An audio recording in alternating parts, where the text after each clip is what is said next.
Bon, qu'est-ce que je peux vous dire, moi, à la fin, on ne trouve plus les mots, quoi. On passe, alors on nous fait, comme on dit maintenant, un teasing, là, un suspense pendant 10 jours. Vous allez voir l'Union nationale, le renouveau, le je sais pas quoi. Nous arrive une mauvaise troupe qui ressemble à la précédente. 23 sur 31, c'est les mêmes. Ceux qu'ils ont foutus dehors, on ne va pas les pleurer, c'est ceux qu'on voulait voir partir. C'est-à-dire tous ceux qui ont échoué. Madame Pénicaud au travail qui a tout saccagé. Madame Belloubet qui a mis la justice tout à l'envers. Et Monsieur Castaner, dont tout le monde connaît les exploits, puisqu'il a sur les bras 32 personnes éborgnées, 5 mutilés des mains et 2 morts. Bon, voilà, c'est ça leur bilan. Et je vous en passe d'autres parce qu'ils ne méritent peut-être pas d'être maltraités comme je suis en train de le faire pour les précédents, mais il valait à peine mieux, quoi. Le ministre de l'Agriculture qui a inventé du glyphosate jusqu'à 3 mètres des maisons, il faut quand même le faire. Voilà ce que c'était. Alors il les change et il nous amène M. Castex. Bon, en la vérité pure, je n'ai rien à dire sur cet homme, je ne sais pas qui c'est.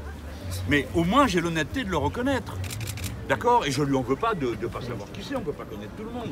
Mais les autres, je les trouve quand même forts de café. Le gars, il est à peine arrivé, ils ne le connaissent pas, ils l'applaudissent à tue-tête, comme s'il venait de faire 3 sauts périlleux arrière dans un sarceau enflammé. C'est quand même incroyable.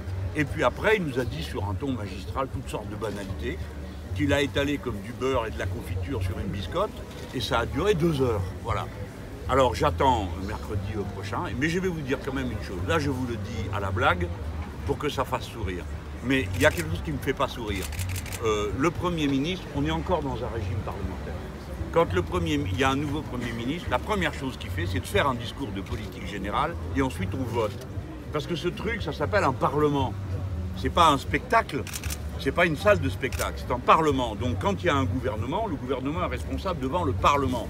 Normalement, il ne gouverne rien tant que le parlement ne lui en a pas donné la mission. Je vous rappelle que le précédent gouvernement a démissionné.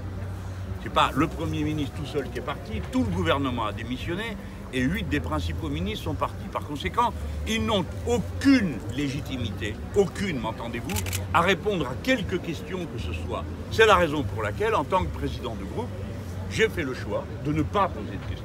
Mes camarades l'ont fait par respect pour l'institution, mais cette situation est insupportable. Nous sommes plus que jamais dans une monarchie présidentielle, avec un homme qui décide de tout, le président de la République, et qui se moque des usages les plus constants d'une démocratie parlementaire. Alors il paraît que nous n'avons pas le droit à un discours, parce que lui-même compte s'exprimer dans une interview le 14 juillet. Très bien, mais sauf erreur, les médias ne sont pas l'instance devant laquelle le président ou le Premier ministre est responsable. Il n'avait qu'à changer la date de son intervention. Si ce qu'il a à nous dire est si intéressant et important, vu qu'on a déjà écouté 5 ou 6 discours pendant le Covid, dont vous avez vu qu'il ne reste strictement rien.